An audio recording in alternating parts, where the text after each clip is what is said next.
Hello seventh class. आज हम आपको हिंदी के सेकंड चैप्टर के क्वेश्चन आंसर कराएंगे। तो क्वेश्चन आंसर हम समझा देते हैं, आप अपनी नोटबुक में नोट कर लीजिएगा। लेखक को अपनी दादी की याद के साथ साथ बचपन की और किन किन बातों की याद आ जाती है।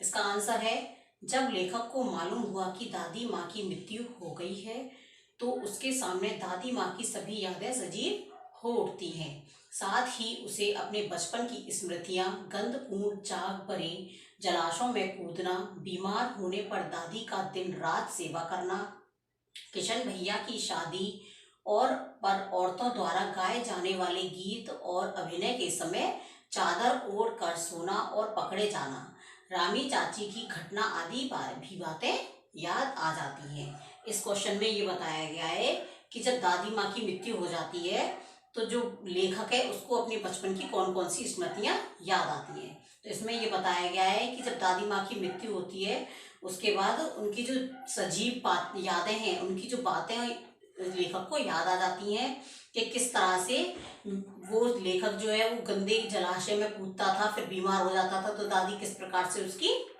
सेवा किया करती थी। और जो किशन भैया की उसकी शादी हुई थी उसमें वो क्या करते थे, जो संगीत हुआ करता था उसमें चुपचाप से चादर ओढ़कर वहां सो जाते थे जिससे वो संगीत को छुपकर देख सके और फिर पकड़े जाते थे। इसमें यही सारी बातें वो सोचता है। अगला क्वेश्चन है आपका, दादी की मृत्यु के बाद लेखक के घर की आर्थिक स्थिति खराब क्यों हो गई। आंसर है इसका, दादी की मृत्यु के बाद लेखक के घर की आर्थिक स्थिति खराब हो गई क्योंकि कपटी मित्रों एवं शुभचिंतकों की बाढ़ आ गई।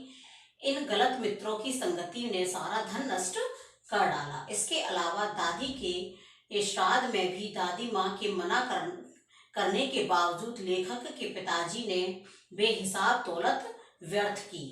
यह संपत्ति घर की नहीं थी, कर्ज में ले गई थी। दादी माँ की मना करने के बावजूद उन्होंने नहीं माना, जिससे घर की माली हालत डामाडोल हो गई थी। मतलब इसमें यह बताया गया है कि जब दादी माँ की मृत्यु हो जाती है तो किस प्रकार से लेखक की आर्थिक स्थिति खराब होती है। इसमें यह बताया कि जब दादी माँ की मृत्यु हो जाती है तो दादी जो लेखक है उसका माइंड डिस्टर्ब हो जाता है, वो दुखी रहने लगता है। तो जो उसके दोस्त थे वो कपटी थे, शुभचिंतक बनकर उसके धन उसको लूटते थे, मतलब उसके धन को गलत जगह खर्च करवाते थे जिससे उसका सारा धन समाप्त हो जाता है। और जब दादी माँ का श्राद्ध का समय आया तो दादी माँ ने पहले ही मरने से पहले ही बोल दिया था कि मेरे श्राद्ध में कोई खर्चा नहीं करना है। लेकिन जो लेखक के पिताजी थे वो नहीं माने और उन्होंने कर्जा लेकर दादी माँ के श्राद्ध में काफी पैसा खर्च किया जिससे उनकी आर्थिक स्थिति बहुत डामाडोल हो गई। आपका अगला क्वेश्चन है, दादी माँ के स्वभाव का कौन सा पक्ष आपको सबसे अच्छा लगता है और क्यों। आंसर है इसका, दादी माँ के स्वभाव में अनेक पक्ष थे जो हमें अच्छे लगते हैं।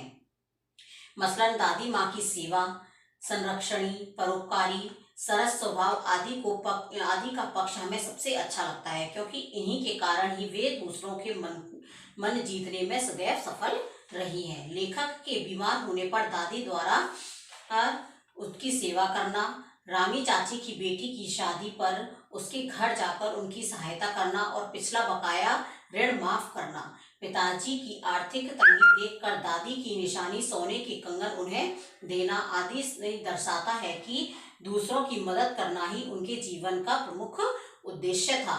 मुझे दादी की सहृदयता और कोमलता वाला पक्ष सबसे अच्छा लगता है।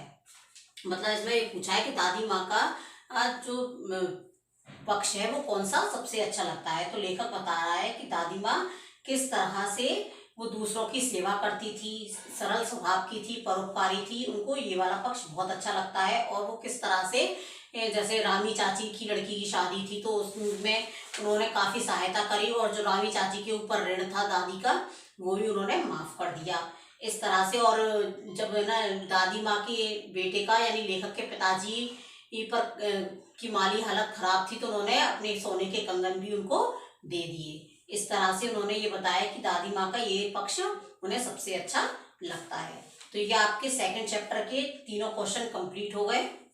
आपका आज सेकंड चैप्टर कंप्लीट हो गया। ये आप अपनी नोटबुक में नोट कर लीजिएगा। ओके बच्चों, बाय।